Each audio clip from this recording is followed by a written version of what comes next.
तो गाइज ये स्टोरी है रोहन नाम के एक 22 साल के लड़के की। रोहन अपनी फैमिली के साथ गुड़गांव में रहता था और उसकी फैमिली एक नॉर्मल मिडिल क्लास फैमिली थी जिनकी इच्छाएं और ज़रूरतें एकदम नॉर्मल थीं। रोहन की फैमिली चाहती थी कि उसका बेटा पढ़ लिख कर अपनी ग्रेजुएशन कंप्लीट करे, फिर या तो वो गवर्नमेंट एग्जाम्स की तैयारी करे या फिर जॉब पर लग जाए। पर रोहन को जॉब करने में कोई इंटरेस्ट ही नहीं था और ना ही उसे अपने कॉलेज की पढ़ाई समझ में आती थी। उसकी शुरू से ही एक विश थी कि वो अपना कोई बिजनेस स्टार्ट करे। एक दिन रोहन ने अपने घर वालों से इस बारे में बात की और कहा कि मैं बिजनेस करना चाहता हूँ। देखिए, मुझे ना तो जॉब में इंटरेस्ट है और ना ही गवर्नमेंट के एग्जाम्स देने में। तो रोहन की ये बात सुनकर उसके पेरेंट्स गुस्सा करने लगते हैं और बोलते हैं, क्या तू इतना बड़ा हो गया कि तू हमारी बात टालेगा? इतना सारा पैसा खर्च किया है तेरी पढ़ाई पे, तुझसे जो करने को कहा जा रहा है तू वही करेगा, समझा? अब रोहन को अपनी फैमिली की ये बात बहुत ज्यादा बुरी लग गई और इस बात को वो इतना ज्यादा सीरियसली ले गया कि वो घर छोड़कर दिल्ली भाग गया। दिल्ली में उसके स्कूल का फ्रेंड करण रहता था। करण पहले रोहन के साथ उसकी क्लास में ही पढ़ता था और गुड़गांव में ही रहता था, बट 12th कंप्लीट करने के बाद ही वो बिजनेस करने के लिए दिल्ली आ गया था। जब रोहन करण से मिला तो उसने करण को अपनी सारी परेशानियां बताई और कहा कि करण, अब तू ही मेरी हेल्प कर सकता है। मैं कैसे और क्या बिजनेस शुरू करूं, बस मुझे ये बता दे। रोहन के ऐसा कहने पर करण उससे कहता है कि देख, जब मैं दिल्ली आया था तो मुझे भी यहाँ की चीजों के बारे में ज्यादा कुछ नहीं पता था, लेकिन अपने बिजनेस में काम करते करते मैंने कुछ बहुत जरूरी चीजें सीखी जो मुझे लगता है कि सारे बिजनेसमैन आज भी फॉलो करते हैं। अब ये सब बताते हुए करण रोहन को कुछ ऐसी बिजनेस स्ट्रैटेजीज बताता है जो रोहन को आज के टाइम के हिसाब से बहुत कमाल की लगती हैं। वो करण की सारी बातें सुनता है और सारी स्ट्रैटेजीज को ध्यान में रखकर वो करण से थोड़ी फंडिंग उधार लेता है और अपना बिजनेस शुरू कर लेता है। शुरू में ऑब्वियसली रोहन को उस बिजनेस को सेट करने के लिए बहुत मेहनत करनी पड़ती है, क्योंकि पहले ना तो उसके पास ज्यादा पैसा था, ना ज्यादा रिसोर्सेज और ना ही कोई पॉपुलैरिटी। बट जो स्ट्रैटेजीज उसको करण ने बताई उनसे कुछ ही टाइम में उसने अपना बिजनेस ग्रो करना शुरू कर दिया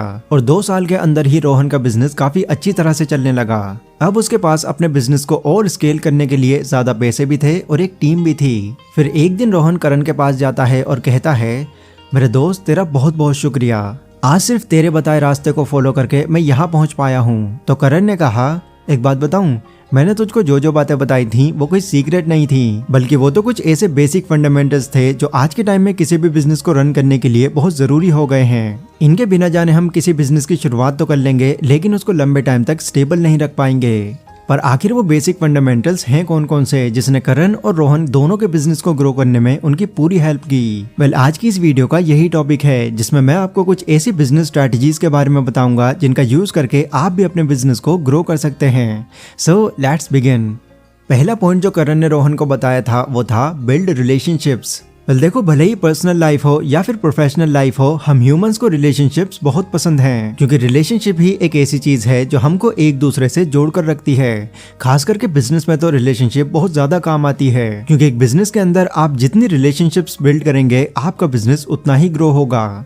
एग्जाम्पल, मान लीजिए कि आप किसी रेस्टोरेंट में खाना खाने के लिए जाते हैं, तो जितनी देर आप उस रेस्टोरेंट में रहेंगे और अपना खाना कंप्लीट करेंगे, सिर्फ तब तक ही आप उस रेस्टोरेंट से कनेक्टेड रहेंगे और बिल पेमेंट कर देने के बाद आपको उस रेस्टोरेंट के बारे में ज्यादा ख्याल नहीं आएगा। बट अगर आपको उस रेस्टोरेंट के अंदर कोई यूनिक सर्विस दी जाती, जैसे खाने से पहले एक कोल्ड ड्रिंक फ्री दी जाती, कुछ स्वीट्स ऑफर की जाती और खाने के साथ साथ कुछ एक्स्ट्रा दिया जाता, तो ऐसे में बहुत ज्यादा चांसेस होते हैं कि आपके वहां से निकलने के बाद भी वो रेस्टोरेंट आपको याद रहता और आप उससे कनेक्टेड फील करते, जिससे कहीं ना कहीं आपका उस रेस्टोरेंट के साथ एक रिलेशन बन जाता और आप हर बार वहीं जाना पसंद करते। और ना सिर्फ पसंद करते बल्कि लोगों को उस रेस्टोरेंट के बारे में रिकमेंड भी करते। और गाइज, यही वजह है कि बिजनेसमैन अपने कस्टमर्स के साथ अच्छा रिलेशन बनाने को इतना इंपॉर्टेंट मानने लग गए हैं, क्योंकि एक बिजनेस के तौर पर अगर आप अपने कस्टमर को अच्छे से ट्रीट करते हैं तो आपके कस्टमर को आपका ये तरीका एक स्पेशल फीलिंग देने लगता है, जिससे वह आपका कस्टमर सिर्फ आपका कस्टमर नहीं बल्कि इनडायरेक्टली आपका क्लाइंट बन जाता है, जो खुद तो बार बार आता ही है और साथ में औरों को भी लाता है।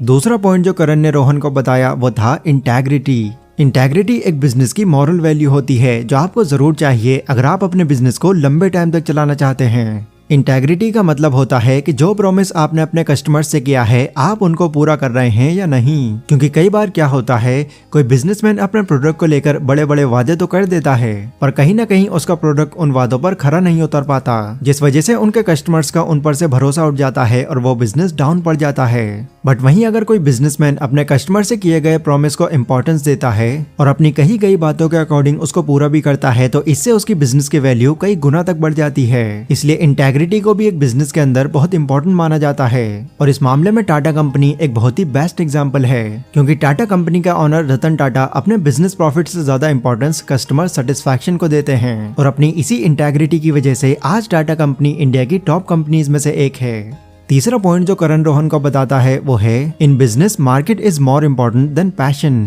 लोग कहते हैं कि अपने पैशन को फॉलो करो, वो काम करो या फिर वो बिजनेस करो जो आपको पसंद हो, पर सच्चाई तो ये है कि लोगों को इस बात से कोई फर्क नहीं पड़ता कि आपको क्या पसंद है। अगर आप अपने बिजनेस के थ्रू लोगों को कोई वैल्यू नहीं दे रहे हो तो आप समझ जाना कि आपका बिजनेस लंबे टाइम तक नहीं चलने वाला, क्योंकि अपने बिजनेस को ग्रो करने के लिए आपको खुद से ज्यादा मार्केट को एनालाइज करना होगा। आपको देखना होगा कि आपके हिसाब से मार्केट के अंदर क्या ट्रेंड कर रहा है, तब कहीं जाकर आप अपने बिजनेस को ग्रो कर पाएंगे।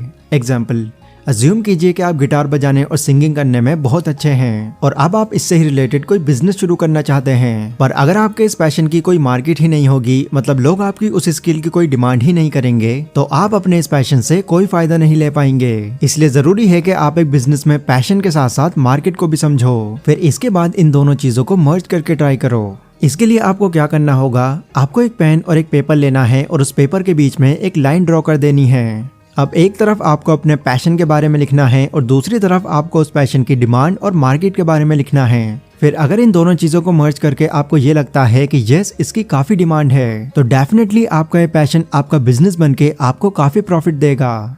चौथा पॉइंट जो करण ने रोहन को बताया वो था अपने बिजनेस की क्लियरिटी। जब आप अपने घर से कार लेकर निकलते हैं तो क्या निकालने के बाद आप खुद से ये पूछते हैं कि आपको कहाँ जाना है? नहीं, क्योंकि जब आप कार निकालते हैं तो ये ऑलरेडी आपके माइंड में होता है कि आपको उस जगह पर जाना है। ठीक ऐसे ही अगर आप कोई बिजनेस शुरू करने जा रहे हैं और आपका पूरा बिजनेस प्लान एकदम क्लियर है तो ये आपको स्टेप बाय स्टेप ग्रो होने में आपकी पूरी हेल्प करेगा। बट अगर आपने कोई बिजनेस शुरू कर लिया और अब आपको यही नहीं पता कि उसको ग्रो करने के लिए अब आपको क्या करना है, तो आप जितना मर्जी उस पर मेहनत कर लोगे पर हमेशा आपका बिजनेस उसी लेवल पर रहेगा। कई बिजनेसमैन यहीं पर गलती करते हैं, उनको एक्चुअल में ये पता ही नहीं होता कि उनके बिजनेस का पर्पस क्या है, उनके टारगेट कस्टमर्स कौन हैं, या फिर इन फ्यूचर उनको अपने इस बिजनेस को किस लेवल पर ले जाना है। फिर वहीं कोई क्लैरिटी ना होने की वजह से एक बिजनेसमैन को हमेशा जो भी चीज दिखती है उस पर वो हाथ आजमाना शुरू कर देता है, जिससे उसका बिजनेस बहुत डाइवर्सिफाई हो जाता है और अपनी स्टेबिलिटी खो बैठता है। इसलिए आपके बिजनेस में क्लैरिटी आपको जरूर रखनी पड़ेगी, क्योंकि क्लैरिटी रखने से आपके ये डाउट भी क्लियर हो जाएंगे कि आपको एक्चुअल में उस बिजनेस के लिए किन किन चीजों की जरूरत है और कौन कौन सी ऐसी चीजें हैं जो उस बिजनेस में किसी काम की नहीं। इसलिए क्लैरिटी का भी जरूर ध्यान रखें। तो ये थी गाइस वो 5 ऐसी बिजनेस स्ट्रैटेजीज जो हर बिजनेसमैन को अपने बिजनेस के लिए जरूर फॉलो करनी चाहिए। ये ना सिर्फ आपका बिजनेस ग्रो करने में आपकी हेल्प करेंगी, बल्कि ये आपकी हेल्प करेंगी ओवरऑल आपके बिजनेस को फेमस करने में भी। ये वीडियो गाइस अगर आपको थोड़ी भी इन्फॉर्मेटिव लगी हो तो इसको लाइक और शेयर जरूर करें। इसी के साथ कमेंट सेक्शन में आप लोग मुझे ये बता सकते हैं कि अगली वीडियो आप कौन से टॉपिक पर चाहते हैं। पर अभी के लिए बस इतना ही। Stay safe, stay healthy, take care.